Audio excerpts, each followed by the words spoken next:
जय हिंद दोस्तों, मैं संदीप भारतीय भाटियों की टीम की तरफ से आपका स्वागत करता हूं।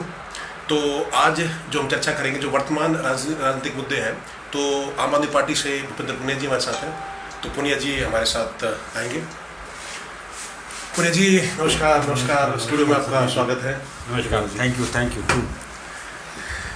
तो पुनिया जी आम आदमी पार्टी से हैं और जो वर्तमान राजनीतिक मुद्दे हैं उन पे चर्चा करेंगे। अब ये ऑनलाइन सेशन है तो आप भी अपने सवाल पूछ सकते हैं। तो पुनिया जी नमस्कार।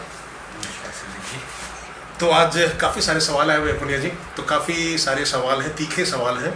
तो सबसे पहले हम शुरुआत करेंगे, जो एमसीडी का जो बुलडोजर है, जो कॉलोनियों पे जो बुलडोजर चल रहा है, तो उसमें आपकी क्या राय है?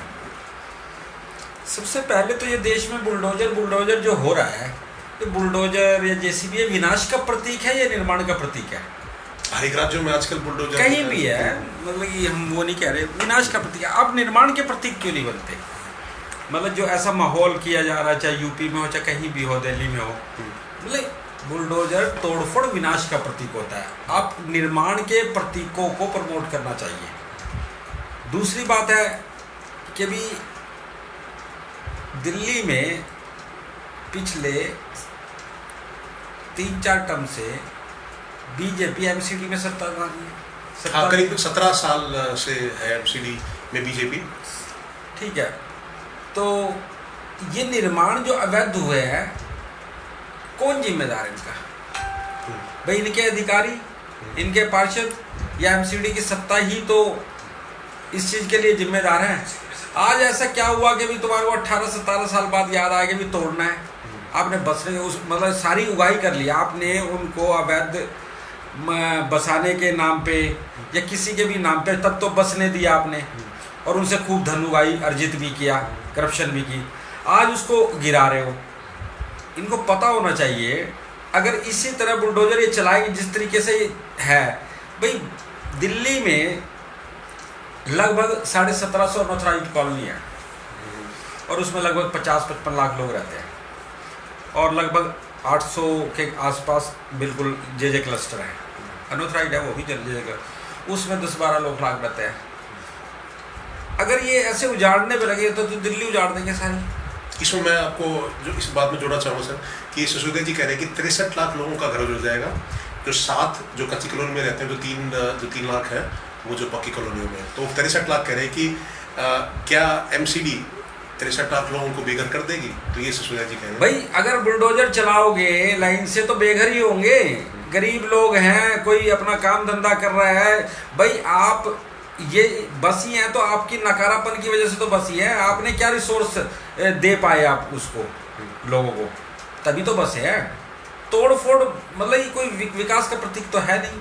हाँ, आपको लग रहा है कहीं बिल्कुल रोड एनक्रोचमेंट है और हद से ज़्यादा। मैं ऐसे उदाहरण दे सकता हूँ कि भी आपको जहाँ रोड है, पॉश रोड है, वहाँ पर शोरूम बना रखे हैं, आधे से ज़्यादा रोड कवर रहता है। किसी एमसीडी पता नहीं कितना पैसा जाता होगा एमसीडी के पास, गाड़ियाँ ही गाड़ियाँ खड़ी रहती है, ट्रैफिक जाम लगा रहता है। वहाँ तो कोई बुलडोजर नहीं चल रहा है, और तो क्रेन पे गाड़ियाँ भी नहीं उठा के ले जाते एमसीडी वाले, उनकी गाड़ियाँ भी नहीं उठा के ले जाते, सामान भी नहीं उठा के ले जाते। तो कई पुणे जो हम लोगों से बात करते हैं, जो आम आदमी, तो ये कह रहा है भाई कि अब जैसे ये एमसीडी के इलेक्शन होंगे तो ये बुलडोजर अभी क्यों चल रहे हैं?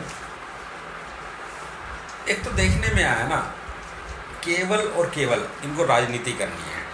चुनाव होने थे अप्रैल में, इन्होंने गाए बगाए जो भी करके बहाने लगाए हैं, चुनाव कराए, क्योंकि इनकी हालत बहुत ख़राब थी। इनकी मतलब हालत क्या ख़राब थी, मतलब इनकी रेपुटेशन इतनी ख़राब हो चुकी थी अपना भ्रष्टाचार के कारण, तो ये चुनाव कराने की हिम्मत नहीं जुटा पाए। अब ये बुलडोजर चला रहे हैं। इनको लग रहा है कि भी कुछ राज्यों में बुलडोजर से बहुत वाही हो रही है, तो दिल्ली के लोग भी इनकी वाही करेंगे। इनको ये नहीं पता कि भी जिनके घर तोड़ रहे इनके वोटर भी हैं वो। ये वोट की गंदी राजनीति करना छोड़ दो, विकास के लिए बात होनी चाहिए। दूसरी बात, इनके कौन से ऐसे नेता हैं जिन्होंने अवैध कब्जे नहीं कर रखे? भाई इनके प्रदेश अध्यक्ष आदेश गुप्ता जी, उनके घर के अपना पटेल नगर में घर का ऑफिस का, वहां पर इनको बाकायदा एक चैनल में पूरा दिखाया। टूट गया क्या वो? 15 दिन हो गए उस बात को। उसी पे कल ट्वीट भी किया था दुर्गेश पाठक जी ने, वो कह रहे हैं भाई कल 11 बजे वो आज हम उनके यहाँ जाएंगे, अगर हाँ, उनको तो अपना बुलडोजर चलाएंगे। आज जाना था, आम आदमी पार्टी का प्रदर्शन था, इनके घर के बाहर अपना बुलडोजर लेके जाते हैं। हम सिंबॉलिक होता है, देखो विरोध प्रदर्शन सिंबॉलिक होता है, कार्रवाई तो एजेंसीज को करनी होती है। भाई अपने तो टूट रहे हो तुम, अपना घर तो तुम कब्जा के बैठे हो, अवैध बना के बैठे हो, और गरीब जनता के मतलब घर बार थोड़ी सी किसी ने इतना सा बढ़ा लिया, उसको तोड़ने पे लगे हुए हो। मतलब कहा कि इंसानियत तो रख लो कम से कम, राजनीति के लिए इतना तो मत गिरो। तो लोग यही कह रहे हैं कि भाई ये चीज तो पहले होनी चाहिए थी, अगर आपको लगता है ये गलत है, ये तो पहले क्यों नहीं हुआ? अब ये इलेक्शन जब पहले कैसे करते सर, पहले अब तक तो कार्यकाल था, उगाही नहीं चल रही थी क्या इनकी? बनवाए तो इन्होंने ही है, कोई बाहर से तो कोई थोड़ा ना बनवा के गया। भाई जब सत्ता में ये लोग रहे हैं तो उगाही तो इन्होंने किया, बनवाए तो इन्होंने है, यही तो एजेंसी है ना एनक्रोचमेंट के लिए। और कहाँ नहीं है, आप अवैध कॉलोनी भी छोड़ दो और जे क्लस्टर भी छोड़ दो, ऑथोराइज कॉलोनी में कहाँ अवैध निर्माण नहीं है ये बताओ ना। आप अपने इर्द गिर्द नजर घुमा लो, कहाँ अवैध निर्माण? अरे किसी ने थोड़ा सा गुजारा नहीं चल रहा, थोड़ा सा इधर कर लिया, थोड़ा सा उधर, ऐसे तोड़ फोड़ होगी तो दिल्ली तो तबाह हो जाएगी। और जो सवाल आ रहे हैं पुनिया जी, तो एक जो हमारे पास अलग से सवाल आए थे, तो मुंडका का भी आया था, बड़ा दुखद कल हादसा हुआ है, 27 लोगों की मृत्यु उसमें हुई थी। मैं मुंडका पे ही आने वाला था सर। तो उसमें आप क्या बात करना जो चाहते हैं? आप कह रहे थे ना कि भी आज दुर्गेश पाठक जी के नेतृत्व में प्रदर्शन भी था आमसिटी प्रभारी। कल मुंडका में एक बहुत भयानक हादसा हुआ, एक बिल्डिंग में फैक्ट्री में जनरेटर में शॉर्ट सर्किट से आग लग गई और उसमें लगभग 28 काम करने वाले लोग मारे गए। ये बहुत दुखद हादसा है, इस पर कोई राजनीतिक बात नहीं करनी चाहिए। हाँ इतना ज़रूर है कि भी जो भी लोग, भाई कोई चीज़ फैक्ट्री बनती है, कुछ बनती है, उसकी ज़रूरी लाइसेंस लेने होते हैं, फायर का सारी चीज़ें लेनी होती है। अगर नहीं थे तो सरकार को उसके मालिकों के खिलाफ और जो अवैध चल रही थी, भाई अवैध कोई चीज़ चल रही है तो नेचुरल बात है कि अभी माल जा रहा है तभी चल रही है। सूचना तो उनको हाँ पता तो, अरे हर मजदूर काम कर रहे हाँ हैं, सबको पता कि हमारे क्षेत्र में ये चल रहा है, इतने पैसे आते हैं इनके पास, उस पर दिल्ली सरकार या जो भी एजेंसी है उचित कार्रवाई करेगी। अब बहुत दुखद है जिन लोगों के परिवार के लोग गए हैं, बच्चे गए हैं, महिलाएं गए हैं, उनके प्रति बहुत सांत्वना। और दिल्ली सरकार ने उनके प्रत्येक मृतक के लिए 10 लाख रुपए की सहायता राशि दी है और घायलों के लिए प्रति व्यक्ति 50,000 रुपये। जो कंपनी का मालिक को गिरफ्तार कर लिया गया है और वो जो ओनर है बिल्डिंग का ओनर वो भी खराब है। कोई नहीं, देखो कानून को अपनी कार्रवाई करनी चाहिए, जो भी जिम्मेदार है बख्शा नहीं जाना चाहिए। कोई भी इसमें भाई भतीजावाद और इस पार्टी उस पार्टी नहीं होना चाहिए। जो भी इतने लोगों की मौत का जिम्मेदार है उसको कानून के मुताबिक सजा मिलनी चाहिए। क्योंकि जो परिवार वाले हैं प्रिया जी, तो वो फिर कोई पार्टी नहीं देखते, जिनका घर का जो मेंबर जाता है तो आदमी को उनको लगता है कोई भी नहीं देखता सर। जब अपने पे बीतती है ना, उसके लिए ना तो कोई धर्म मायने रखता, ना कोई जाति मायने रखती, ना कोई कुछ मायने रखता। जब जिस पे बीतती है ना, ये सारी चीजें गौण है उसके लिए, जिस पे या जिसके परिवार पे बीतती है। तो अभी करीब पूरी कार्रवाई पूरी हो गई, आगे पूरी होनी चाहिए। और 50 लाख रुपये मुआयना तो घोषित हाँ, कर 10 दिया लाख और 50,000 रुपये। अरविंद केजरीवाल जी और मनीष आज गए भी थे वहाँ पर। रात को सत्येंद्र जैन जी का भी मैं देख रहा था, उन्होंने वो ट्वीट किया, तो रात को पहुंचे होते वहाँ पे। तो ये एक सवाल थे जी। और आगे एक जो सवाल हमारे पास आया था, त्रिपुरा के जो सीएम हैं वो बदल दिए गए हैं, 11 महीने बाद अभी चुनाव है, तो उसमें आप क्या राय रखते हैं? इनके क्या सारे सीएम निकम्मे हैं क्या? मतलब आपने गुजरात का बदल दिया चुनाव से 1 साल पहले, आपने उसका क्या कहते हैं एक स्टेट का और बदला था आपने, गुजरात का हुआ था। फिर ये जो उत्तराखंड के जो उत्तराखंड के सीएम बदले थे, विप्लव बदल दिए गए। क्या निकम्मे है क्या? 4.5 साल आप उनको बनाए रखो और जैसे चुनाव नज़दीक आ जाए आप उनको चेंज कर दो। हाँ ये बहाना लगा था कि भी नया चेहरा, जैसे कांग्रेस ने पंजाब में भी किया था। ठीक है, क्या मतलब इसका मतलब इन्होंने साबित किया वो निकम्मा है। वो निकम्मा इन द सेंस उनका कार्यकाल अच्छा नहीं रहा, उन लोगों के लिए काम नहीं कर पाए, अच्छे से सरकार नहीं चला पाए, तो एक बहुत गलत पार्टी है। फिर पुण्य जी, जनता जो है ना अपना आपको कहीं ना कहीं ठगा महसूस करती है। वो देख रही है कि अब ये चलन ही हो गया है, जो 4-5 राज्यों के जहाँ चुनाव होते हैं, अभी 11 महीने बाद चुनाव है त्रिपुरा में। और जिस मैं आप सभी की जानकारी के लिए बता दूं कि भाजपा के अभी जो वहाँ भाजपा की सरकार है, विप्लव देव मुख्यमंत्री हैं।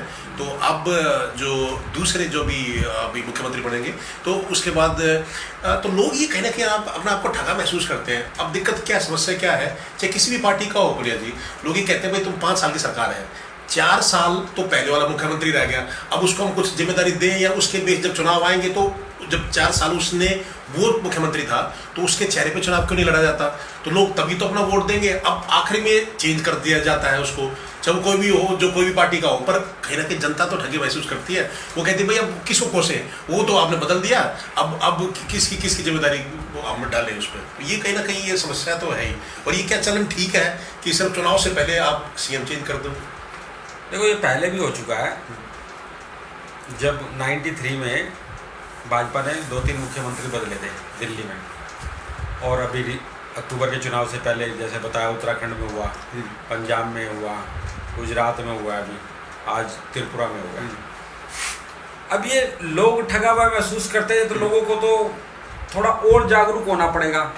चुनाव में चाहे किसी पार्टी के लिए हो, चुनाव में इनको तगड़ा झटका दे, जो इस तरह की विश्वासघात उस प्रदेश की जनता के साथ करते हैं। भाई 4 साल आपने निकम्मेपन में बिता दिए ताकि उससे कोई सवाल ना कर पाए या उसके खिलाफ। हाँ, ये तो समस्या है, आप सवाल किससे करें, तो आपने चेंज ही कर दिया। तो वही कह रहा हूँ, ये तो जनता से छलावा है। और मेरा ये अपील है जनता से, जनता भी है ना, ऐसे लोगों को ना सबक सिखाना चाहिए जनता को भी। और आज उनकी जगह शायद अपना विधायक दल के नाता बनाया मानिक शाह हैं। हाँ। अच्छा, एक चीज और भी है, अब वो शायद सांसद हैं, अब उनको बाई इलेक्शन लड़वाएंगे, क्या करेंगे? 11 महीने में चुनाव है। मतलब इनको जितने भी इनके मेंबर, इनकी क्लियर मेजोरिटी थी वहाँ पर, अच्छी सीटें थी, उनमें से एक भी मेंबर नहीं मिला। मतलब एक भी इनका एमएलए मतलब ऐसा नहीं है जिसमें से विधायक दल का नेता बना के उसको मुख्यमंत्री बना सके। ये प्रचलन भी बहुत गलत है। बता रहे हैं 2016 से पहले कांग्रेस पार्टी। हाँ, वही कह रहे 2016 से पहले कांग्रेस में थे। ऐसे ही वो विश्व शर्मा जो आसाम के मुख्यमंत्री, वो भी थे 5-7 साल पहले। तो क्या भाजपा के पूरी भाजपा कांग्रेस युक्त है क्या? इनके पास ले दे के अपने मंत्री और मुख्यमंत्री ये भी नहीं है क्या? तो भाजपा और कांग्रेस लगभग एक है। भाई ठीक है, समय बदला, कांग्रेस कमजोर होगी, कांग्रेस वाले उठ के, भाजपा में अपना क्या है भाई? आज भी सांसद 150 से ज़्यादा तो कांग्रेस से आए हुए हैं उनके पास। भाई ये गलत परिपाटी है, जनता को है ना इसका मुंह तोड़ जवाब देना चाहिए चुनाव में। और आप देख सकते हैं ये लाइव एक चर्चा है, तो आप अपने बेबाक होके, बेझिझक होकर अपना सवाल आप पूछ सकते हैं। तो पुनीत जी हम आगे चलते हैं। जो और सवाल मेरे पास जो पहले आए, मैं एक बात बताना भूल गया आपको। बिल्कुल। जब आप बुलडोजर की बात कर रहे थे, तो आदेश गुप्ता जी के यहाँ आम आदमी पार्टी का प्रदर्शन था, तो वो जो मुंडका में कल हादसा हुआ, उस वजह से वो प्रोग्राम उन्होंने, वो कार्यक्रम, वो धरना प्रदर्शन उन्होंने पोस्टपोन किया, कैंसिल किया। देखो, ऐसा कोई हादसा हो जाए, राजनीतिक बात कल भी हो सकती है, परसों भी हो सकती है, पहले लोगों के प्रति संवेदनाएं होनी चाहिए। उस पे एक और शर्म की बात मैं बता रहा हूँ। एक नवनीत राणा सांसद है, इंडिपेंडेंट, आपकी महाराष्ट्र में जो है, वो महाराष्ट्र में, और अभी वो जेल में भी थी, वो उनके पति के खिलाफ जो, हाँ, जो भी कोर्ट ने जो भी किया, जो आज वो यहाँ तो 28 लोग मरे हुए हैं बेचारे हादसे में, वो दिल्ली में है। और दिल्ली में वो जाके पहले कल अमित शाह जी से मिली, तो पूरी भाजपा मिलके आज वो हनुमान चालीसा का पाठ कर रही थी किसी मंदिर में। मतलब इनके लिए इंडिपेंडेंट है कि भाजपा में? वो इंडिपेंडेंट है, लेकिन भाजपा के हाथों खेल रहे हैं आजकल, क्योंकि भाजपा उनको यूज कर रही है, वैसे इंडिपेंडेंट है वो। अच्छा। भाई इलेक्टेड तो इंडिपेंडेंट ही है ना वो। नहीं, पर वो दिल्ली में उनको किस लिए बैठे हैं? दिल्ली में क्या चाहिए? वो तो महाराष्ट्र में मान लो अगर आपके खिलाफ केस होता है तो वहाँ की आप जनता वो बताएंगे ना, ये तो वो बताएंगे। भाई आप महाराष्ट्र में राजनीति करनी है आपको, और सब पढ़ के आता किसी को नहीं, वीडियो देखो आप, सब पढ़ पढ़ के वो हनुमान चालीसा बोले क्या क्यों भगवानों के नाम पे तुम आडंबर करते हो, ड्रामा करते हो, राजनीति में तो मत घसीटो भगवानों को, देवी देवताओं के नाम पे भद्दा मजाक तो मत करो, आस्था और ये अपनी जगह पे रहने दो, राजनीति करनी है साफ सुथरी राजनीति करो, काम की राजनीति करो, जैसे अरविंद केजरीवाल करते हैं अस्पताल की, स्कूल की, डोर स्टेप डिलीवरी की, इनकी राजनीति करो ना, रोड्स की राजनीति करो, जो जनता की भलाई के मुद्दे होने चाहिए। हमारा ये मानना है कि जो देश की जो जनता है, अगर उनको जिस चीज से फायदा हो रहा है, मुद्दे वो होने चाहिए। तो क्या ये जो बुलडोजर है, जो लाउड स्पीकर है, ये मुद्दे देश में है क्या?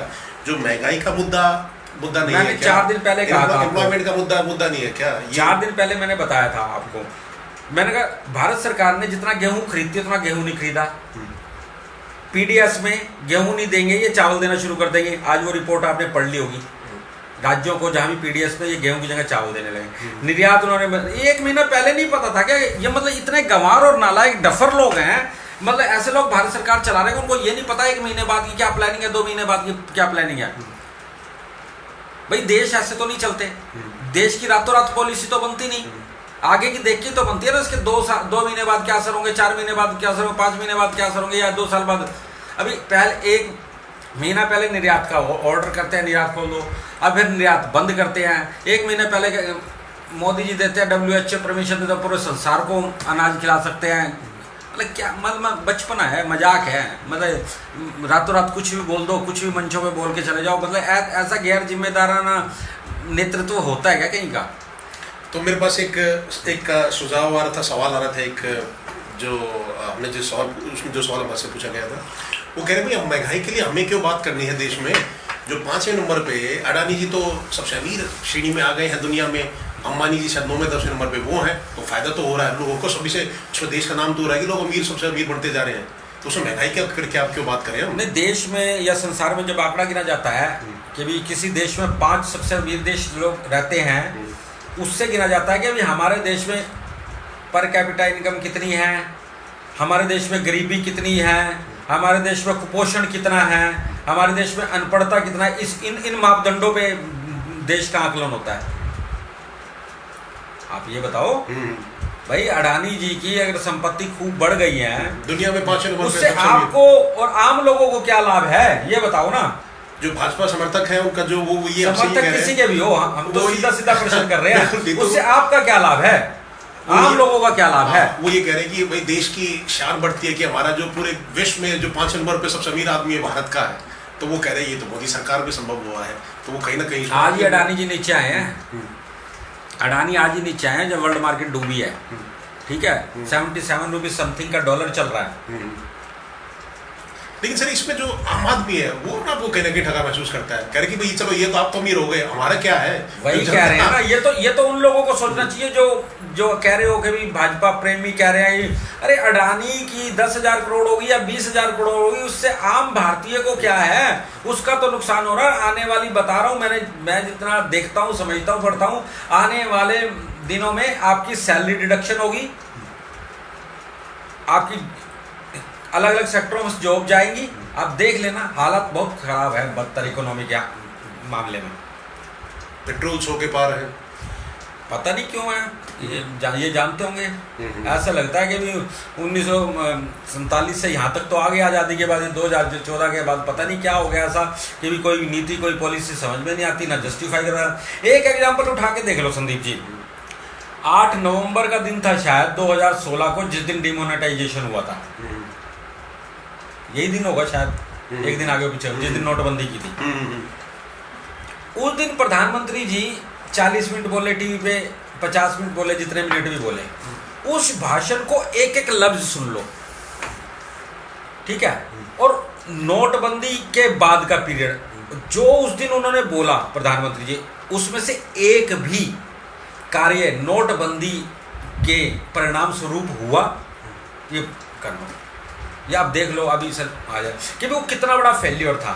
या तो इनकी नीयत खराब थी, किस लिए किया था, कहने वाले तो कहते हैं कि इनको चुनाव लड़ने थे यूपी और झारखंड स्टेट में, दूसरी पार्टीज के जो ब्लैक मनी तो चलती है वो ब्लॉक करने थे, देश को एक पैसे का फायदा नहीं हुआ, व्यापारियों को नुकसान हुआ, जो बगैर बिलिंग पे काम करते थे, या जो भी था फ्लो था जो पैसे का, और कहते बाहर से जो काला धन वापस लाना था उसमें आगे होंगे, कहाँ गया। तो अब उसमें जो भाजपा समर्थकों से मेरी बात हो रही थी वो ये कहते हैं कि भाई हमारी नीयत तो ठीक थी उसमें, लेकिन इम्प्लीमेंट हम कहीं ना कहीं ढंग से नहीं कर पाए। इम्प्लीमेंट नहीं, सिर्फ नीयत नहीं थी उसमें, तो कोई तैयारी नहीं थी, आपकी नीयत भी खराब थी। हम तो ये भी कहते हैं नीयत भी खराब थी। आप एक फायदा नहीं कर पाए उसमें, एक फायदा सिर्फ, और नए नोट छपवाने में और सारे पूरे प्रोसेस में पूरा देश परेशान हो गया। मतलब ये उदाहरण दे रहा हूँ, नोटबंदी आज कोई ऐसा विषय नहीं है, मतलब इतनी मतलब इमेच्योरिटी से, अपरिपक्वता से ये फैसले लेते हैं, केवल और केवल राजनीति, देश कोई मतलब नहीं। तो मैं ये मानता हूँ सर इसमें लोग भी तो जागरूक नहीं है। आप मुझे ये बता दीजिए, लोगों को किसको पता है देश के ऊपर 128 लाख करोड़ का कर्जा है अभी, ये कितनों को पता है? आप पूछिए लोगों को जो पता होगा इस बात के बारे में। हर एक भारतीय के ऊपर 99,000 रुपये का कर्जा, अगर उसको आप डिस्ट्रीब्यूट करें तो 99,000 रुपये का हर एक भारतीय पे कैसे पता होगा सर? लोगों को कैसे पता? नहीं तो ये चैनल क्यों नहीं दिखाते? एक बात, ये चैनल जितने भी चैनल है कोई ये बात करता है क्यों नहीं करता? ताजमहल वाले मामले में अभी परसों हाई कोर्ट ने क्या बोला, और जिसने रिट लगाई थी, कहते आपने PIL का मजाक बनाया हुआ है। PIL इसलिए तो नहीं लाई थी पिछली गवर्नमेंट, वो PhD कर रहे ठीक है, वो लगाई थी। कह रहे आप पहले पढ़ाई करो, व्हाट्सएप यूनिवर्सिटी में ज्ञान नहीं होता। लेकिन आज भारत में, भारत के लिए त्रासदी कह लो या बदनसीबी कह लो, ये जितने लोग कह रहे हो ना ऐसा नहीं पता वैसा नहीं पता, ये व्हाट्सएप यूनिवर्सिटी के तो स्टूडेंट है सारे, इतिहास से या देश के आंकड़ों से इन्हें कुछ लेना देना नहीं। जितना इनको पढ़ाया जाता है, जितना इनकी क्षमता है जो समझा, भाई हर मामले में धर्म हिंदू मुस्लिम, धर्म हिंदू मिलेगा, वो ऐसा नशा चढ़ा रखा है ना। उनको ये पता चलता कि भी सिलेंडर 999 रुपये 50 पैसे का हो रहा है, ना उनको पेट्रोल पता चलता, ना डीजल पता चलता, ना CNG पता चलती, ना गैस पता चलती, ना अपना टोल कितना लगता है ये पता चलता है, ना PNG पता चलती, ना बच्चे की स्कूल में फीस कितनी जा रही है ये पता चलती है, कुछ भी पता नहीं है। होश ही नहीं, सैलरी मतलब दो पिछले आपके इंक्रीमेंट कितना हुआ, मतलब कैसे जी रहे हो, कहाँ ले जा रहे हो देश को, समझ भी नहीं आता। अब समस्या ये है कि, और सर आपको पता है कि हम तो निष्पक्ष सवाल उठाते हैं, जो हमारे पास सवाल आते हैं ना, सीधा जो सुझाव आ रहे हैं सीधा हम आपको बताते हैं। तो मेरी एक कश्मीरी पंडित से बात हो रही थी सर, वो कह रहे हैं कि सर जैसे जो पिक्चर आई ठीक है, अच्छी आपने पिक्चर बनाई, लेकिन हमें कितना पैसा मिला उसमें? हमें तो कोई पैसा उसमें नहीं मिला। तो उसका क्या, उसका जो पिक्चर बना रहे थे उसका पैसा जो एक्चुअल में जो कश्मीरी पंडित थे, जो पीड़ित थे, तो उनको नहीं जाना चाहिए था क्या पिक्चर से? जो पिक्चर में जो कमाई हुई तो वहाँ क्यों नहीं जाना चाहिए था? ये किसने कहा था कि भी पिक्चर से जो कमाई आएगी वो कश्मीरी पंडितों को जाएगा? नहीं तो ये बात तो यही उठ रही थी कि भाई कश्मीर पंडितों के लिए, उनकी आवाज उठाने के लिए ये बात देशभक्ति के जब नारे लग रहे थे, हाँ। तो जो जिस कश्मीरी पंडित ने हमें मैसेज करा है वो कह रहा है सर हमें तो कोई पैसे मिला ही नहीं ना, वो अपना आपको ठगा महसूस कर, उससे क्या किया जाए? अब वो जो राहुल भट्ट का जिनकी मृत्यु होती है तो उसमें तो 350 अफसरों ने भी अपना रेजिग्नेशन दे दिया है। वो कह रहे भाई हम सेफ महसूस नहीं कर रहे, तो उस पर अब क्या किया जाए? देखो संदीप जी, फिल्म की कमाई से कश्मीरी पंडित को कुछ देना था ऐसा ना तो फिल्म वालों का कभी कमिटमेंट था, और ना जो उनको प्रमोट कर रहे थे राजनीतिक लाभ के लिए, जो पोलराइजेशन की राजनीति कर रहे हैं पिछले कुछ वर्षों से, ना उनका कुछ ऐसा कहना था। उन्होंने फिल्म से राजनीतिक लाभ लेना था, उस चक्कर में उतना ही काम था उनको ना तो कश्मीरी पंडितों से, ना देश के बाकी लोगों से नहीं। मैं जनता को याद दिलाना चाहूँगा, विवेक अग्निहोत्री जिन्होंने पिक्चर बनाई थी, उनसे इंदौर में शायद एक सवाल पूछा गया था कि सर ये कश्मीर पंडितों को इससे कितना पैसा गया? ये करीब 250 करोड़ तो कमाई, मुझे याद है कुछ दिन पहले तो इसकी हो चुकी थी। तो वो कह रहे हैं भी पैसा कमाया ही कहाँ है अभी इसमें, तो पैसा भी जब कमाएंगे जब पैसा देंगे। सर ये जो भी देश में जो भी इस तरह की मानसिकता के लोग हैं वो धूर्त लोग हैं, कभी भी आम लोगों की और सीधे साधे सभ्य लोगों की आकांक्षाओं पे कभी पूरा नहीं उतर सकते वो। मैं आपको यही तो कह रहा हूँ, विवेक अग्निहोत्री ने अपना जख्म बेचने थे कश्मीरी पंडितों को, जो जख्म 1990 में इन्हीं के दिए हुए थे, जो आज बैठे हैं सत्ता में, इन्हीं के दिए हुए थे जख्म बेच के देश में थोड़ा सा पोलराइजेशन का माहौल करना था, हिंदू मुस्लिम करना था। हाँ बड़े बिल्कुल उनके अत्याचार हुए थे, लेकिन उनके अत्याचार के लिए कौन कौन जिम्मेदार था वो तो पूरी तरह नहीं दिखाया। चलो वो छोड़ दो, वो एक चैप्टर वो हो गया। अब कल ले लीजिए, अब 360 या 65 लोग जो हैं घाटी में कश्मीरी पंडित, इनके दिए हुए नौकरी हैं क्या वो? इनसे पूछा जाए, भाई इस सरकार ने, भाजपा सरकार ने पिछले 4-7 साल में इन्होंने नौकरी दी है क्या उनको? नहीं दी ना, इन्होंने नौकरी नहीं दी, पिछली सरकारों ने नौकरी दी है। 1990 के ये घाटी कांड के बाद जहाँ कश्मीरी पंडित मारे गए थे, उसके बाद से मतलब 2012-13 तक वहाँ कोई कश्मीरी पंडितों पे ऐसा वो हादसा नहीं होता था। जब से ये आए हैं, पिछला हादसा 1990 में जो हुआ वो इनके कार्यकाल में हुआ, और जब से ये आए हैं चुन चुन के बीच बीच में गाए बगाए कश्मीरी पंडित मारे जा रहे हैं। दूसरा और मतलब ये बहुत मतलब सोच लगा लो, हर चैनल आप भी कह रहे कश्मीरी पंडित मारे गए, राहुल भट्ट, क्यों कल रियाज भी तो मारे गए एसपीओ, उनका नाम क्यों नहीं ले रहे? उनको भी तो आतंकवादियों ने मारा है। वो क्या कश्मीर गवर्नमेंट के एम्प्लॉय नहीं थे? वो क्या इंसान नहीं थे क्या? किसी चैनल पे दिखाई नहीं रहे। तो लानत नहीं है इन चैनल्स पे भाई, वो भी तो इंसान थे, वो भी तो सरकार की सेवा कर रहे थे, लोगों की सेवा कर रहे थे, वो भी तो भारत सरकार या कश्मीर सरकार के एम्प्लॉय थे। और राहुल भट्ट की वाइफ ने क्या बोला है, आप उनकी स्टेटमेंट सुनना है भाई। जिसके घर का व्यक्ति जाएगा और इस तरीके से जाएगा, आप केवल उनके राजनीति करते हो, उनकी भावनाओं से करते हो। डूब के मर जाना चाहिए किसी की भावनाओं से कहना। तो कहता गृह मंत्री और वो प्रधानमंत्री जी कश्मीरी पंडितों के नाम पे राजनीति कर रहे हैं। यहाँ आते हैं 3 बार तो अपना दौरा कैंसिल कर चुके हैं सिक्योरिटी, और आके दिखाएं बगैर सिक्योरिटी के पता चल जाए कैसे कश्मीर में घूमते हैं। तो ये केवल राजनीति है, और ये इनसे ये हल नहीं होने वाला। भले ही पिछली सरकारों से नहीं हुआ, लेकिन बीच में आतंकवाद कभी बढ़ गया ज़्यादा, जैसे 90 में बीच में टेररिज्म बढ़ा, लेकिन बीच में शांति हो जाती थी। इनके दौर में तो कहीं शांति नहीं होती, पूरे देश में शांति नहीं है। ये राजनीतिक मसला है, ये दादागिरी से हल नहीं होगा। ये कभी जगह कब्जाने वाली बात नहीं है कि भी कहीं हम देश का किसी कोना है ताकत से जगह कब्जा ली। देश के लोग हैं वो भी, बिल्कुल, जो हर एक नागरिक है, जो देश का नागरिक है, सबको। तो रियाज का नाम क्यों नहीं ले रहे? एसपीओ, स्पेशल पुलिस ऑफिसर, उसका नाम क्यों नहीं ले रहे? कोई भी चैनल। आज मैं देख रहा था उनको, अपना अमन चोपड़ा कैसा पत्रकार है वो तो मुझे समझ में नहीं आता, शर्म नहीं आती उसको। पीछे दंगाई भाषा में FIR हुई है, कोर्ट से उसको मिला है, ऑर्डर मिला है कि अभी उसकी गिरफ्तारी नहीं हो सकती। वो भी सवाल कर रहे हैं ऐसा हो गया कश्मीरी पंडित। अरे ऐसा हो गया तो जिस सरकार के रहते हो गया उस पर सवाल क्यों नहीं कर रहे? सरकार से सवाल करोगे कि नहीं करोगे जिसके हाथ में कानून व्यवस्था है? बिल्कुल, जो सवाल तो उसी से होगा जो सत्ता में होगा। तो ये जो गिरी हुई हल्की बातें करते हैं ना, नहीं करनी चाहिए। समाज अच्छा नहीं बनता इस चीज से। और बिल्कुल जो सत्ता में होगा, पुणे जी, अगर मैं आपको बात बताऊं तो सवाल तो उसी से होंगे ना। जैसे अगर केंद्र में बीजेपी है तो उनसे सवाल होंगे, दिल्ली में अगर आम आदमी पार्टी है तो दिल्ली उसमें सरकार, जो जिसके लिए जिम्मेदार है उससे सवाल पूछने। अब इस बात पे अगर हम सवाल कांग्रेस पार्टी से करें तो उनका तो बेतुकी बात है ना। तो कांग्रेस में कैसे हम सवाल कर देंगे? जो सत्ता में होगा तो सवाल तो उसी से किए जाएंगे। बेतुकी बात है। इनको 700 साल पहले का तो पता है, 800 वर्तमान में क्या हो रहा है वो नहीं पता इनको क्या हो रहा है, कोई जानकारी नहीं। जैसे आपने उदाहरण दिया कि भी 1,30,000 करोड़ के करीब कर्जा हो गया, 128 लाख करोड़ का कर्जा, ठीक है, हो गया। इनको पता ही नहीं। इनको तो ये पता है ज्ञानवापी में क्या हो रहा है, वहां जो मान लेता उससे ज्यादा कुछ पता ही नहीं, उससे ज्यादा बुद्धि है ही नहीं इनमें। तो ये चैनल क्यों नहीं बताते लोगों को कि भाई देखो चैनल क्यों? सर चैनल वही बताएंगे जो बताने का उनको पैसा मिलता है, जो बताने का पैसा मिलता है। इनकी चैनल से सारी सरकारी ऐड रोक दो, सरकारी ऐड रोक दो, इनको फ्री कर दो। गोदी मीडिया वैसे ही थोड़ा ना कहते हैं, वैसे ही थोड़ी ना कहते हैं अनडिक्लेयर्ड इमरजेंसी चल रही है देश में। और देश में, विश्व में मीडिया, हमारा जो मीडिया है उसकी क्या रेपुटेशन है ये आपको भी पता है। अभी बताया आपको, डेनमार्क गए थे हमारे प्रधानमंत्री, हमारे मीडिया को तो अंदर नहीं घुसने दिया। बताओ इससे ज्यादा देश की बेइज्जती क्या होगी?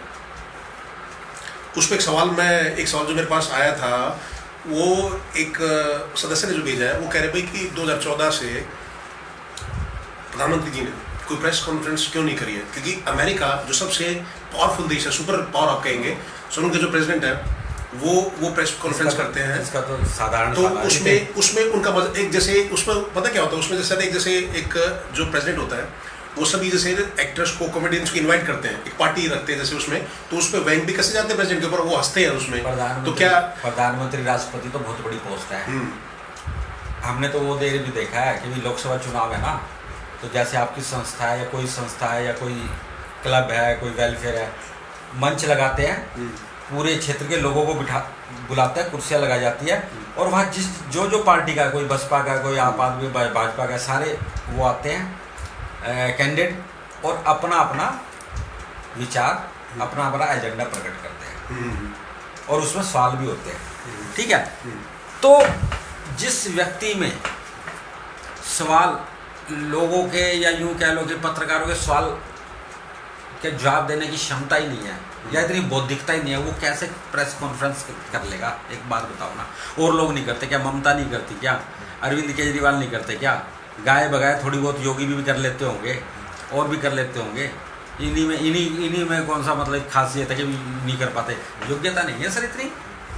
क्योंकि जब आप सत्ता में हो तो सवाल तो पूछे जाएंगे, बिल्कुल। और मीडिया का जो निष्पक्ष है सर, उसको सवाल पूछने चाहिए। निष्पक्ष मीडिया कहाँ है भारत में? भारत में निष्पक्ष मीडिया है कहाँ सर? अब आप जैसे लोग या सोशल मीडिया पे जो चैनल पे लोग हैं वही सच दिखाते हैं, बाकी नेशनल जितने चल रहे हैं उनमें तो कोई एक आधा पत्रकार है, कोई प्रोग्राम ठीक आता है, नहीं तो सब चाटुकारिता से ग्रस्त है। आप देख लो खोल के, लोगों ने तो टीवी देखना बंद कर दिया है। तो उसमें लोगों की भी तो गलती नहीं है, जो उनको दिखाया जा रहा है, जो सारे चैनल जो दिखा रहे हैं उनके दिमाग में वही बैठता है। मैं वगैरह सारे दिन तो आप वही दिखाते हो और लोगों के पास ऑप्शन कहाँ बची? लोग अब क्यों आम आदमी के पास सर इतना टाइम कहीं रिसर्च करेगा? जो दिख रहा है, मैं कह रहा हूँ, मैं वही तो कह रहा हूँ, मुझे यहाँ से चंडीगढ़ जाना है, जो रास्ते में टोल लगने हैं वो टोल लगने ही है। मेरे पास कोई अल्टरनेट रूट तो है नहीं, मैं इधर से चला जाऊंगा, ये टोल बचा लूंगा। अब इतने महंगे टोल है, तो लोगों के पास ऑप्शन क्या है? गैस उसी भाव खरीदनी है, सिलेंडर उसी भाव खरीदना है, टोल टैक्स उसी भाव देना, पीएनजी उसी भाव देनी है, डीजल उसी भाव खरीदना है, टैक्सेस वही देने हैं, मार्केट में जितने ये अपना सिम कार्ड या जियो वीओ अवेलेबल वही लेना है उनके।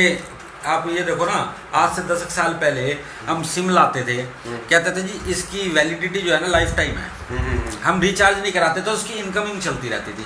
आज तो इनकमिंग भी नहीं चलती, ये चोर बजा रही। सरकारें क्या कर रही हैं? मतलब सरकारें क्या बनी हुई हैं? आज सरकारें क्यों बोलूँ, सरकार ही हमारी भारत सरकार, अडानी का नाम लिया था, ऐसे ऐसे लोगों को उद्योगपति की जेब की चोन्नी बनी हुई है। जैसा वो चाहते हैं वैसा सरकारें नीति बनाती हैं। तो एक जो सवाल आया पुनिया जी, तो आप भी अपने बेझिझक होकर अपने आप सवाल पूछ सकते हैं। समय थोड़ा सा बस कम रह गया, बस जो आखिरी के कुछ सवाल है पुनिया जी, हाँ सर, 5 मिनट रह गए। हाँ जी, तो उसमें नोनित वर्मा एक डायरेक्टर है हरियाणा में, तो हरियाणा में क्या तैयारी चल रही है आम आदमी पार्टी की? पूरी तैयारी चल रही है। नोनित वर्मा ने आम आदमी पार्टी ज्वाइन कर ली है। एके जट्टी अनुकाद्यान है जो एक्ट्रेस है, वो तो वहाँ की टॉप की सिंगर है, एक्ट्रेस है, मॉडल है, उसने आम आदमी पार्टी ज्वाइन कर ली है। तो हरियाणा में आम आदमी पार्टी की क्या तैयारी चल रही है? 2 साल के बाद अभी चुनाव है, तो उसमें कुछ आप अपना विचार रखिए। बात बताओ, आप जो भी खबर पढ़ते होंगे रिसेंटली, मतलब महीने 2 महीने से, आपने देखा कोई इसने कांग्रेस ज्वाइन कर लिया, इसने भाजपा ज्वाइन कर ली? न्यूज़ नहीं आ रही होगी ना ऐसी कोई। जो न्यूज़ आ रही होगी भाई फला कलाकार ने, फला सिंगर ने, फला डायरेक्टर ने, फला कॉमेडियन ने, या फला भूतपूर्व मंत्री ने, फला एमएलए ने आम आदमी पार्टी ज्वाइन कर ली। इसका मतलब आम आदमी पार्टी बहुत तेजी से पांव पसार रही है और आम आदमी पार्टी हरियाणा के लोगों की पहली पसंद बनती जा रही है। और हरियाणा की मैं बात करूँ, एक और चीज़ में जोड़ना चाहूँगा, इसमें एमडी केडी जो टीम हुआ करती थी, तो फिर बाद में अभी 1-2 साल पहले कुलदीप धनोदा, कुलदीप धनोदा जो केडी है, उसने भी आम आदमी पार्टी, वही कह रहा हूँ ना। आप पीछे आप न्यूज उठा के देख लो ना, आप सोशल मीडिया पे देख लो या दूसरे पेपर्स में पढ़ लो, कोई भाजपा कांग्रेस की तरफ भी जा रहा है, सारे आम आदमी पार्टी की तरफ जा रहे। तो भाई लोग समझदार हैं, लोग देख रहे हैं कि भाई लोगों अपना प्रदेश की जनता क्या मन बना के बैठी। ये तो भाजपा और कांग्रेस पार्टी तो सोचे वो अपने सरकार के चक्कर में तो कहीं आम आदमी पार्टी हरियाणा में उलटफेर तो नहीं कर देगी। उलटफेर क्या करेगी? जनता करेगी, इनको कहीं का नहीं छोड़ेगी। देखो वहाँ पंजाब में कहीं का नहीं छोड़ा ना, क्योंकि इनके जो मैंने आपको नाम बताए, इन्होंने तो वर्मा और ये केडी और एके जट्टी, बहुत सारे फॉलोअर्स हैं। ख्याली भी आए हैं कल वो अपना राजस्थान वाले गंगानगर वाले ख्याली कॉमेडियन थे वो भी, ख्याली भी आए हैं कल। अभी 4 दिन पहले रंगीला आए थे, शाम रंगीला। तो लोग आ रहे हैं, खूब आ रहे हैं। तो हरियाणा में भी हो सकता है 2 साल बाद अगर सरकार बन सकती है, बिल्कुल चांसेस बन सकती है सर। लोगों के ऊपर लोगों ने जिस पर विश्वास किया, और मुझे नहीं लगता आज की तारीख में अरविंद केजरीवाल से अधिक क्रेडिबल कोई नेता देश में है। जो कहते हैं वो वो करते हैं, उनका सीधा सीधा एजेंडा है। ये नहीं है उनका कि भी वादा कुछ कर दिया और करना कुछ है। पता चला ये बुलडोजर चला रहे हैं, सुनो इनके मैनिफेस्टो में था क्या बुलडोजर? इनका पता ही नहीं करना क्या है, ये कह के कुछ आते हैं करते कुछ है।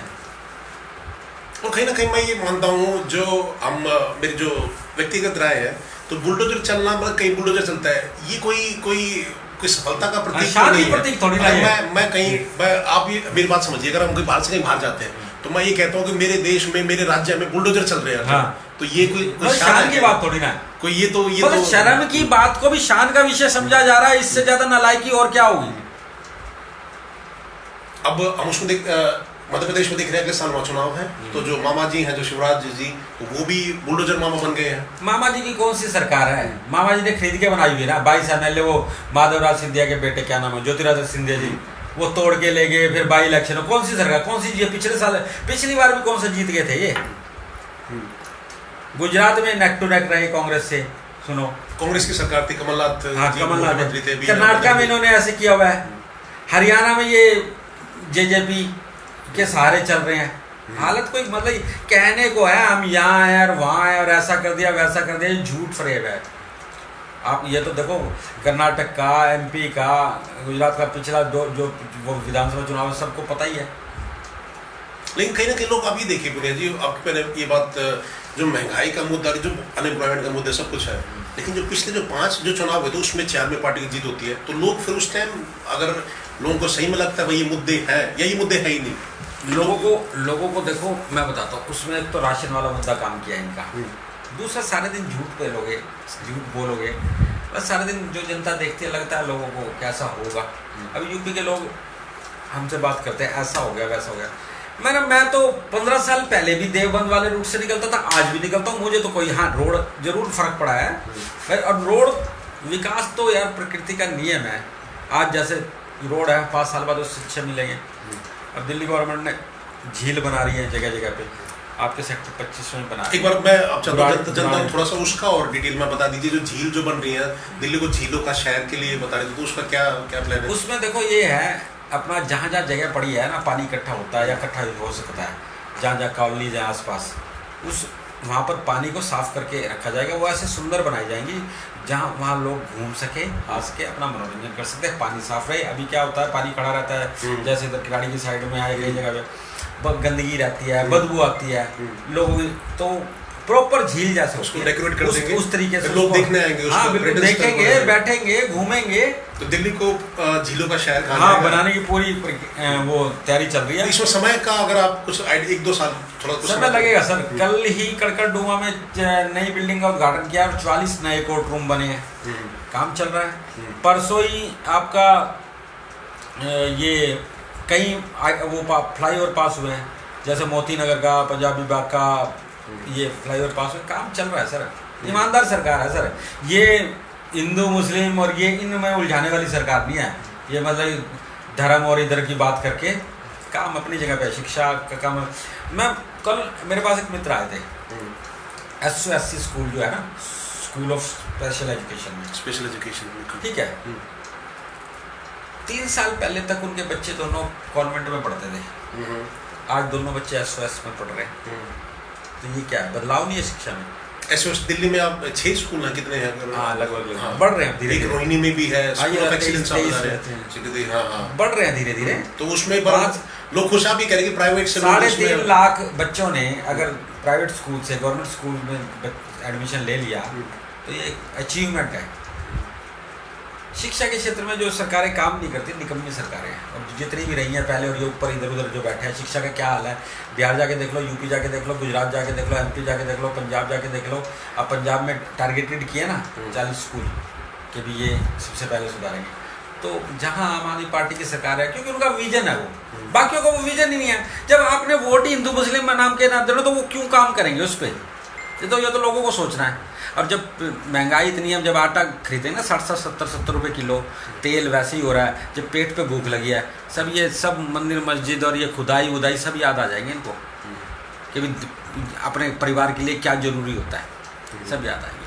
हमें परिवार के लिए ज़रूरी होता है, हमारे बच्चे पढ़ लें, हमारे पास रोजगार हो, वो किसी लायक बने, सभ्य समाज में रहे, ये ज़रूरी होता है।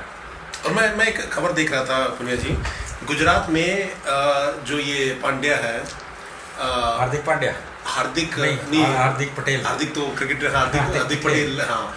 तो हार्दिक जी तो वो उनकी दोनों पार्टियों से बात हो रही, बीजेपी से भी और आम आदमी पार्टी से भी बात कर रहे हैं। तो हो सकता है वो कांग्रेस पार्टी छोड़ दे तो वो आम आदमी पार्टी में भी आ सकते हैं। देखते हैं तो, क्या चलता है। हाँ, देखते तो हैं क्या तैयारी चलता है। पूरी हाँ, है कांग्रेस से गुजरात में। रुष्ट है वो, कांग्रेस से तो वो रुष्ट है, कांग्रेस से रुष्ट है। क्योंकि एक दूसरे जो पटेल समाज के एक दूसरे बड़े नेता है तो वो अब भाजपा में कांग्रेस में आ गए हैं।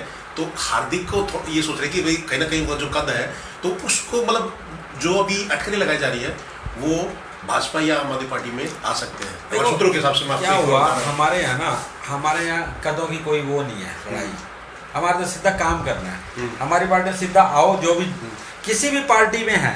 अरविंद केजरीवाल जी शुरू से कहते हैं आप किसी भी पार्टी में हो, अच्छे लोगों के लिए काम करना चाहते हो, साफ सुथरी ईमानदारी की राजनीति करना चाहते हो, हमारी पार्टी में आपका स्वागत है। यही कहा है ना शुरू से ही कहा है। इसलिए दूसरी पार्टी से लोग आए भी हैं। ऐसा ही थोड़ी ना कि हम सारे आंदोलन से निकले, बाद में आए भी हैं लोग, अच्छे लोग आए हैं, कुछ करके दिखाया है। तो अच्छे लोग इधर आए तो अच्छी बात है, स्वागत रहता है अच्छे लोगों का। तो तैयारी वहाँ पूरी है गुजरात में, और हिमाचल में भी तैयारी पूरी चल रही है। हिमाचल में पूरी तैयारी है, हरियाणा में पूरी तैयारी है। अभी बहुत कुछ है, धीरे धीरे आपको आगे अपडेट करेंगे क्या क्या कहाँ तैयारी चल रही है। और पार्टी अपने जो कार्यकर्ताओं को लेके चलती है साथ आप ये ना। तो मैं क्योंकि आप एक मेरे अब जो हम बात कर रहे थे भी शायद एक जो पार्टी के जो कार्यकर्ता थे वो नहीं रहे आपकी पार्टी के, तो शायद आप लोग वहाँ गए तो बड़ा कुनबा है, लोग आते रहते हैं जाते रहते हैं, अपनी अपनी महत्वाकांक्षाएं हैं सबकी। किसी की महत्वाकांक्षा पूरी नहीं होती तो वो चार बुराई कहने लग जाता है, विधायक में कहने लग जाता है, पार्टी में कहने लग जाता है, सब चीज़ें कहने लग। हमें तो इतना पता है, हम आंदोलन में आए थे इसलिए आए थे कुछ देश के लिए अच्छा कर सके। हम देश को समाज की अच्छाई में हम इतना सा भी योगदान दे सके, हम किसी भी माध्यम से, हमें लग रहा है इस आम आदमी पार्टी के प्लेटफॉर्म के माध्यम से हम दे सकते हैं। तो हम ये हमारे लिए खुशनसीबी होगी। बाकी हम अपने लिए कुछ ऐसा करके आए हो, मौके भी मिले, कुछ मिला, हमारे को ज़्यादा कोई इतना वो है नहीं। मैं जो चर्चा सुन रहा था पुण्य जी, तो वो पुराने कार्यकर्ता थे आपके पार्टी के, शायद एक तो अब शायद वो नहीं रहे, जो श्रद्धांजलि सभा भी थी उनकी। हाँ अभी परसों क्या हुआ, हमारे बहुत पुराने साथी थे, बहुत प्रिय साथी थे, और देखो बहुत गरीब साथी थे, ऐसा भी नहीं कोई पैसे वाले थे। जुनून देखो उनका, चाय का काम करते थे वो इधर अपना रोहिणी कोर्ट में, चाय लेके रूम्स में और ऊपर बिल्डिंग में दे दिया करते थे। उसके बाद फिर उन्होंने जूस का भी काम किया, फिर उसके बाद एक जगह और जूस का काम किया, फिर उसका ही साल से वो अपने DPS स्कूल के सामने वाले पार्क वाले में, हाँ वो जो सवेरे लोग मॉर्निंग वॉक के लिए आते हैं, उन्हें करेले का जूस और ये जूस वो बेचा करते थे। परसों अचानक उनको लीवर में इन्फेक्शन की वजह से उनकी डेथ हो गई। सिया प्रसाद जी उनका नाम था। परमात्मा उनकी आत्मा को शांति दे और उनको बच्चों को दुख सहने की शक्ति दे। बहुत सज्जन आदमी थे। हम कभी भी जाते थे तो हमें रोकते थे, जबरदस्ती पिलाते थे, पैसे भी लेते थे। मैंने कहा भाई सवेरे कड़वा मत कराओ। तो बहुत सज्जन थे, मतलब ऐसे ऐसे लोग हैं हमारी पार्टी में सर, और आज भी हैं। तो पार्टी उनका आगे भी साथ देगी। हाँ बिल्कुल, पार्टी हमेशा अपने कार्यकर्ता के लिए खड़ी रहती है। हाँ आप ये मत सोचो कि भी कार्यकर्ता का ये अधिकार है कि मैं MLA बन जाऊँ, मैं कौन सा, अधिकार नहीं होता। ये होता है कि भी आप अपने परिवार में खड़े रहो, सुख दुख में आपके साथ खड़े रहते हैं, आपको जब जरूरत होती है पार्टी खड़ी रहती है, पार्टी के लोग खड़े रहते हैं। तो हिमाचल और गुजरात में भी जो छोटे विषय कार्यकर्ता होंगे तो उनका पार्टी पूरा साथ देगी, अगर सरकार बनती है या अच्छी सीटें आती है, पर साथ तो उनको देगी।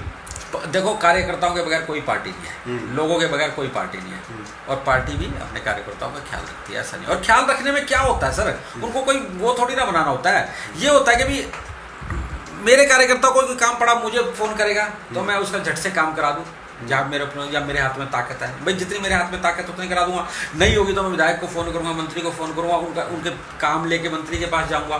जब मैं बैठे बैठे जितना कर सकता हूँ उस दिन, और नहीं तो फिर अगले दिन का टाइम लेके सरकार के पास जाऊँगा। यही तो होता है, और क्या काम होता है। अब कोई सोचे कि भी वो उसको MLA को तनख्वाह मिल रही है 1 लाख रुपए, उसमें से मेरे को मतलब इस तरह की, या संदीप जी को तो वो बना दिया, फला बना दिया, हमें नहीं बनाया।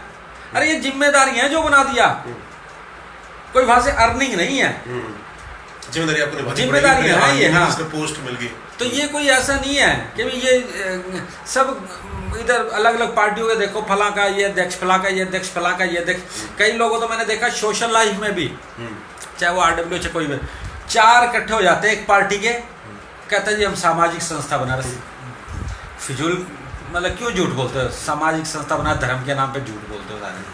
तो सामाजिक कार्यों को अलग रखो, अपनी राजनीति को अलग करो, ठीक है? और ये जहर मत फैलाओ। जो हमारे समाज में जो जहर है ना, मतलब ऐसे ये ऐसे है तो इसके ऊपर वाले के इसके प्रति है, थोड़ा ऊपर है तो इसके प्रति है, इसके ये इस धर्म का तो इसके प्रति है। अच्छा, देश नहीं बनने वाला हमारा। बस अंतिम सवाल मैं पूछना चाहूँगा जो हमारे पास आया पुनिया जी, तो जो डिप्टी सीएम सिसोदिया जी वो कहते भाई 63 लाख लोगों को बेघर करने वाली है बीजेपी बुलडोजर से, तो वो कह रही कि भाई उनमें से मैं भी हूँ, मेरा नंबर भी आ सकता है, तो हमें बचाने के लिए आम आदमी पार्टी क्या करेगी? वही तो कह रहे हैं, आम आदमी पार्टी तो कल आज विरोध प्रदर्शन करने वाली थी। आम आदमी पार्टी तो सड़कों पे ही है उस दिन से। भाई ओखला में भी वो तो अपना उनको अंदर कर दिया, अमानतुल्लाह खान को, कल बेल हुई उनकी, ठीक है? कल हम उनके यहाँ तो उसमें कई जो अखबारों में या कई जगह मैं वो देख रहा था वीडियो, वही दिखा रहे हैं कि उनको बीसी घोषित कर दिया गया, बैड कैरेक्टर दे दिया उनके नाम पे। मतलब क्या है, देश में योगी जी के जब मुख्यमंत्री बनाए थे कितने केस थे इन पे, और कौन कौन से केस थे? मतलब पक्षपात पूर्ण राजनीति क्यों करते हो? कानून को अपना काम करते दो। मतलब आपने गृह मंत्रालय से ऑर्डर आ गया, उसको ये दे दो, उसको वो दे दो, इसको बीसी को, वो अच्छी हरकत है, इस पर क्या जवाब दूँ मैं? घटिया राजनीति है ये। तो पार्टी आप भी कह रहे हैं जो 63 लाख लोग जो बेघर हैं उनके लिए खड़ी रहेगी? बिल्कुल खड़ी है। इसका एक ही इलाज है, देश को बचाना है तो भाजपा को जड़ से उखाड़ के फेंक दो देश से, तभी देश बचेगा। नहीं तो श्रीलंका बनते साल में, 2 साल में, 3 साल में बढ़ ही रहे हम। देख लो किसी भी मुद्दे पे, किसी भी इकोनॉमी के मामले पे देख लो, किसी मामले में अच्छा तो कर नहीं रहे हैं। अरे सर, ये 4 बिल्डिंग बनाने से, 4 रोड बनाने से देश तरक्की नहीं करता। देश के व्यक्ति कितनी तरक्की कर रहे हैं, देश के लोग, वो विकास होता है। फिर अभी जनता की भलाई में अगर कुछ काम हो रहा है तो उसको आप काउंट करेंगे? बिल्कुल। ठीक है पुनिया जी, बहुत ही बढ़िया आपने बेबाक होके जवाब दिए सभी सवालों का, और मैं लोगों का भी धन्यवाद करता चाहूँगा। और आगे भी जो इंटरव्यू देखेंगे तो अपने जो सवाल है आप कमेंट्स में लिख सकते हैं। आगे जो सेशन करेंगे तो उसमें उन सवालों को लिया जाएगा, और इस बीच में भी जो हमारे पास सवाल आएंगे उन सवालों को हम लेंगे। तो आपका बहुत बहुत धन्यवाद पुनिया जी, आप हमारे स्टूडियो में और सभी सवालों का बेबाकी से आपने जवाब दिया। शुक्रिया और धन्यवाद आपका भी। बिल्कुल, तो सभी का धन्यवाद। मैं संदीप भारतीय पूरी टीम की तरफ से आपका धन्यवाद करता हूं जुड़ने के लिए।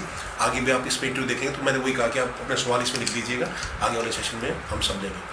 तो आप सबका सवाल तर्क संगत होने चाहिए। बिल्कुल। हाँ बाबा जी ने ये व्हाट्सएप यूनिवर्सिटी वाले सवाल नहीं होते, जिसको पता तो है नहीं। अभी मैं क्या एग्जाम्पल दूँ, अभी 6 महीने पहले एक हमारे महाशय जी हैं, दोस्त हैं हमारे, अपना श्याम प्रसाद मुखर्जी बोले, उनको पता है नहीं श्याम मुखर्जी कहाँ पैदा हुए हैं, किस सरकार में क्या मंत्री रहे हैं, उनका क्या योगदान रहा है। मतलब सवाल करें तो कम से कम वाजिब सवाल करें। ये तो जो जिस पार्टी में पूरे तो उनके लिए तो पार्टी देखो, पार्टी एक बात बताओ, मैं मान लो पढ़ लिख रहा हूँ या मेरे पेरेंट्स ने मुझे पढ़ाया या मैं अपने बच्चों को पढ़ा रहा हूँ, इससे पार्टी का क्या मतलब, इससे पार्टी का कौन सा लाभ है? अरे बच्चों को या हम खुद पढ़ेंगे तो अपने ज्ञान के लिए पढ़ेंगे ना, पार्टी से क्या लेना देना इस चीज़ का। राजनीति करो आप, तथ्य पे बात होनी चाहिए। हाँ, मतलब पढ़ाई लिखाई तो ठीक कर लो। अब के हमारे पिताजी 1939 में पैदा हुए तो ये तो ठीक पता होना चाहिए। या हमारे जैसे हमारा राजनीतिक दल पढ़ाए नहीं, हमारे तो 1940, हमें अपने बारे में नहीं पता। इस तरह की ज्ञान तो मत प्राप्त करो। तो बहुत बहुत धन्यवाद पुनिया जी, आप आए स्टूडियो में, और बहुत बहुत धन्यवाद आपका और सभी का जुड़ने के लिए। बहुत बहुत शुक्रिया साथियों। नमस्कार, जय हिंद। जय हिंद, जय भारत।